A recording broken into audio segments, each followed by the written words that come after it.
आखिर क्यों ऐसा होता है कि कोई लड़का 12-12 घंटा पढ़ने के बाद भी सिलेक्शन नहीं ले पाता है और कोई 2 घंटा 3 घंटा पढ़ के सिलेक्शन ले लेता है? कोई 10 साल से तैयारी कर रहा है, 8 साल से तैयारी कर रहा है, फिर भी सिलेक्शन नहीं ले पा रहा है, और कोई यूं ही अभी स्टार्ट किया 3 महीने बाद सिलेक्शन लिया है। कुछ तो वजह रही होगी ना। क्या उनका स्टडी प्लान है, क्या उनका टाइमिंग है, किस तरीके से वो पढ़ते हैं, कौन सा बुक अप्रोच करते हैं, ये बहुत ही महत्वपूर्ण हो जाता है। मैं राजन 3 से 4 बार अब तक ये ग्रुप डी एनटीपीसी फिर से एनटीपीसी क्वालिफाई किया हूँ, तो मुझे एक बेहतर आइडिया है कि किस तरीके से कम समय में आप लोग अच्छे से पढ़ के स्मार्ट अप्रोच के तहत सिलेक्शन ले लें। तो आइए वीडियो में बने रहिए अंत तक, इसमें आपको सब कुछ बताऊंगा, वो सारी चीज़ें, वो सारी ट्रिक जो आपके एग्जाम के लिए बहुत ही फायदेमंद होने वाला है एजुकेटर। और बिल्कुल सही बात है कि सिलेक्शन क्यों नहीं हो पाता है उन लोगों का जो कंटिन्यू पढ़ रहे हैं, और उनका सिलेक्शन क्यों हो जाता है जो बस थोड़ा सा मेहनत करके स्मार्ट अप्रोच से पढ़ के सिलेक्शन ले लेते हैं। बहुत सारे पॉइंट्स हैं, कुछ लिमिटेड पॉइंट्स को मैं एलिबरेट करूंगा जिससे कि उन लोगों के लिए जो सिलेक्शन नहीं ले पा रहे हैं, बहुत दिनों से पढ़ रहे हैं, उनके लिए फ़ायदेमंद होने वाला, या फिर बिगिनर्स आगे चल के कोई ऐसा गलती ना करे जो उनके सिलेक्शन में रुकावट आए। सबसे पहला होता है रॉन्ग स्ट्रेटजी। क्या होता है? गलत स्ट्रेटजी अपनाना।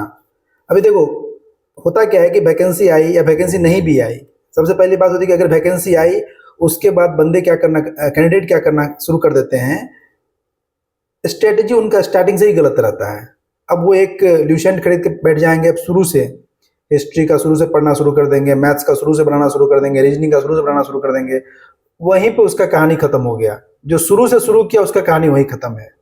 सिंपल सी लॉजिक है। वो ये नहीं देखेंगे कि पहले मैं PYQ देख लूँ, अभी इस साल एग्जाम का जो रेलवे का पैटर्न है, ट्रेंड क्या है वो चेक कर लूँ, क्या मुझसे बन पा रहा है कि नहीं बन पा रहा है, मेरा वीक पोर्शन कहाँ है। उन सब चीज़ों को छोड़ के वो सब कुछ को शुरू से शुरू करना शुरू कर देते हैं, जो ज़िंदगी में कभी खत्म होने वाला है नहीं। ये सच बात है, कभी नहीं खत्म होता सिलेबस। एग्जाम गया फिर वही 50-60 करके आए, सिलेक्शन से रह गए। स्ट्रेटजी सही रखिए आप, अपना स्ट्रेटजी को बना के रखना है, मेंटेन करके रखना है। स्ट्रेटजी क्या सही होना चाहिए, चाहे बिगिनर्स हो चाहे जो तैयारी कर रहे हैं पूरी कर चुके हैं, दोनों के लिए सबसे पहला ये होना चाहिए कि रेलवे जो हाल फिलहाल में अभी एग्जाम लिया है उसका क्वेश्चन का पैटर्न क्या है, किन चीज़ों को वो टच कर रहा है, करंट अफेयर्स कितना पुराना पूछ रहा है, GS पोर्शन में किस बुक को पढ़ेगी ताकि ज़्यादा से ज़्यादा बेनिफिट हो, मैथ्स रीजनिंग का लेवल क्या रखा है। This is the correct strategy. आपको यही स्ट्रेटजी अपना के चलना है, न कि शुरू से शुरू करने वाला स्ट्रेटजी। खास करके जो भी आगामी NTPC या JEE वगैरह जो भी एग्जाम है उसके लिए मैं बात कर रहा हूँ अभी। दूसरा है कलेक्शन ऑफ मटेरियल्स। लोग क्या करते हैं, जिस दुकान पे गए, जहां गए, वहां से मटेरियल खरीद के अपने डेस्क को, टेबल को, घर को भर लेते हैं। ये पढ़ लेंगे, वो पढ़ लेंगे, दिस पढ़ लेंगे, दैट पढ़ लेंगे। बिल्कुल नहीं, मटेरियल को लिमिटेड रखना है, बिल्कुल लिमिटेड रखना है। कम मटेरियल, अधिक रिवीजन। एक चीज को अधिक बार करना है, बहुत चीज को आप नहीं कर सकते हो। अभी कोई जैसे कि मैथ्स का पढ़ना है, सिंपल एक एग्जांपल देता हूं। अगर आपको मैथ्स का पढ़ना है ना, आप जहां से भी पढ़े हो, किसी न किसी टीचर से पढ़ रहे होगे या किसी न किसी टीचर से पढ़ लिए होगे, उनका एक PDF होगा, उनका कोई प्रिस्क्राइब्ड बुक होगा, आप सिर्फ उसको ही करो, उसके अलावा आपको कुछ भी नहीं करना है। अब मार्केट गए, ये बुक ले लिए, वो पब्लिकेशन ले लिए, ये बुक में अच्छा क्वेश्चन है, वो बुक में अच्छा क्वेश्चन है, लाके घर में भर लिए, उसके बाद 2 दिन पढ़ोगे, उसके बाद उस बुक को छुएगे नहीं। वैसा क्यों करना? मटेरियल को सीमित रखिए और उसी मटेरियल को बार बार रिवीजन करिए। कोई GS वगैरह ल्यूसेंट पढ़ रहा है ना, सिर्फ और सिर्फ ल्यूसेंट ही पढ़ो, उसके अलावा कोई बुक मत पढ़ो। उसके अलावा बुक रखना है, बताऊंगा, लेकिन जो आपका कह सकते हैं कि मेन कोर्स है ना ल्यूसेंट, तो ल्यूसेंट ही पढ़ना है अपने को, दूसरा कुछ नहीं। मैथ्स में जो हमारे सर हैं, जहां भी पढ़े हैं, उनका PDF, उनका थ्योरी वही पढ़ना है, उसके अलावा ज़्यादा नहीं कुछ करना है। तो मटेरियल जो होगा वो मार्केट से लाके घर में नहीं भरना है। दुकान पे जाके जो नया नया बुक मिलके आकर्षक होता है, ये पढ़ लीजिए, वो पढ़ लीजिए, उन सब से बचना है। ध्यान रहेगी ये चीज। उसके बाद होता है, सबसे बड़ा प्रॉब्लम कहाँ होता है? Seasonal study. ये सीजनल स्टडी क्या है? एग्जाम टाइम में पढ़ना शुरू करेंगे, फॉर्म आएगा तब पढ़ना शुरू करेंगे, या फिर स्टेटस शो होगा तब पढ़ना शुरू करेंगे। उससे पहले आराम से सोए रहेंगे, कुछ नहीं करना है। एक बार फॉर्म फिलअप कर दिए, 15 दिन 20 दिन जोश रहा, फिर जोश खत्म। फिर एक बार जब रजिस्ट्रेशन बताएगा कि आपका स्टेटस फॉर्म का क्या है नहीं है, उसमें फिर पढ़ना शुरू किए, फिर जोश खत्म। फिर एडमिट कार्ड आया, फिर पढ़ना शुरू किए, एग्जाम में गए, कहानी खत्म हो गया। ऐसा नहीं करना है। जो बच्चे वैकेंसी आए नहीं आए उनका प्लान है कि मैं रेलवे की तैयारी करूंगा, तो वो रेलवे की तैयारी निरंतर करते रहे। जो लड़का ये सोच रहा है कि एक दो बार एग्जाम दिया, सिलेक्शन नहीं हुआ, एग्जाम देने के बाद भी कंटिन्यू पढ़ते रहे, चाहे थोड़ा ही पढ़े। मैं ये नहीं कहता हूं कि आप बहुत ज़्यादा अधिक पढ़िए, कम पढ़िए, लेकिन कंटिन्यू रखिए, ये बहुत जरूरी है। सीजनल स्टडी नहीं करना है, उसमें आप लोग को बहुत प्रॉब्लम होगा, कट ऑफ क्लियर होगा, सिलेक्शन नहीं होगा। उसके बाद आजकल के बच्चों में सबसे प्रॉब्लम क्या होता है, गाइडेंस का प्रॉब्लम होता है। ये गाइडेंस का प्रॉब्लम क्या होता है, देखिए आजकल हर जगह एक से एक एजुकेटर बैठे हुए हैं, जिन्हें कंपटीशन का बहुत बढ़िया बढ़िया कह सकते हैं बहुत ज़्यादा ज्ञान है, या फिर आप लोग उनसे नहीं मिलते जो ऑलरेडी जॉब में कर रहे हैं, हाल फिलहाल में नौकरी ली है, उनसे बात कीजिए। उनका जो अपना एक्सपीरियंस है वो शेयर करेगा वो, कि मेरा क्या इशू है। आप अगर मान लो कि एनटीपीसी की तैयारी कर रहे हो, कम से कम 5 ऐसे लड़के से मिलो जो एनटीपीसी में सेलेक्टेड है, कहीं ना कहीं आपको मिल ही जाएंगे। उनसे बात करो, वो आपको अपना एक्सपीरियंस बताएगा, और उसके एक्सपीरियंस से आप सीख करके अपने ऊपर कुछ ना कुछ इस पर लागू कर सकते हो। गाइडेंस लेना नहीं जानते हैं, वो सिर्फ और सिर्फ जहां कोई टीचर पढ़ा रहा होगा वहां जाएंगे, भीड़ में जाएंगे, सुबह शाम घंटा 2 घंटा बैठेंगे, एक ही चीज को रट रहे होंगे। चल रहा है क्लास 3 महीना 4 महीना 5 महीना एक ही चैप्टर, फिर वो बैच को किसी बैच में मर्ज करके चल रहा है। पूरे भारत में कंपटीशन के मामले में ऐसा ही कहानी चलता है, बैच मर्जिंग, 2 महीने बाद नया बैच, फिर बैच मर्जिंग। उसका ना तो कभी सिलेबस कंप्लीट होता है, ना ही कभी सिलेक्शन ले पाता है। इसीलिए मैं ये नहीं कहता हूं कि ट्यूशन क्लास नहीं ज्वाइन करो, ट्यूशन क्लास इंपॉर्टेंट है, लेकिन उसका गाइडेंस सही नहीं देता है ट्यूशन क्लास वालों का। प्रॉब्लम ये है, गाइडेंस आपको सही कौन देगा, एक सिलेक्टेड कैंडिडेट ही देगा गाइडेंस, क्योंकि उसे पता है कि कहाँ पढ़ना है, क्या नहीं पढ़ना है, कितना पढ़ना है। तो गाइडेंस बहुत इंपॉर्टेंट मायने रखता है।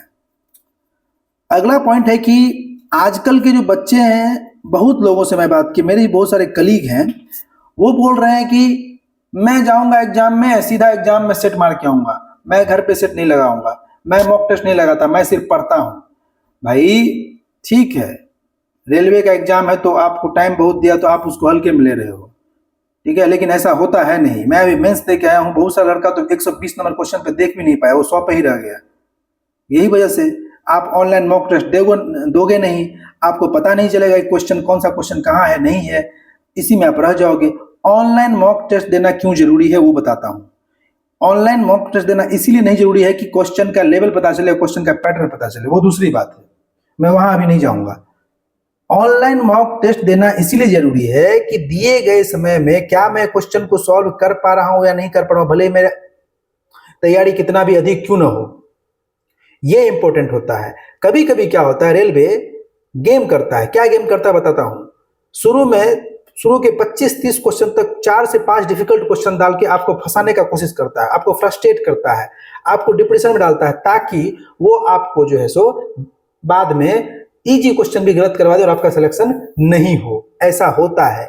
शुरू में जब हम 1 से लेके 30 तक या 40 तक सॉल्व कर रहे होते हैं तो पता चलता है कि सर 5-8 क्वेश्चन नहीं बना, 5-8 क्वेश्चन नहीं बना, एक अजीब सा प्रेशर, 40 में 8 नहीं बना, आगे 100 है 60 है जो भी है, 120 का अगर 100 का दोनों का बात कर रहा हूँ एक जनरल भी में, अब टेंशन में आ गया। उसके बाद वो आसान क्वेश्चन भी नहीं कर पाएगा।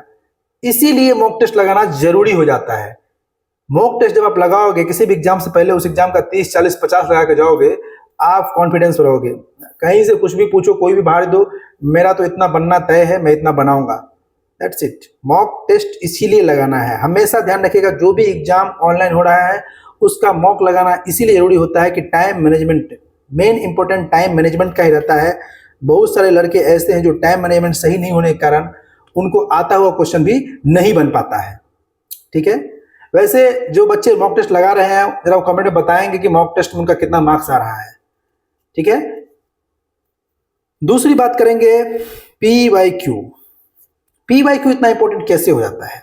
देखिए, PYQ जरूरी इसीलिए हो जाता है, वहां से क्वेश्चन डिट्टो नहीं पूछता है।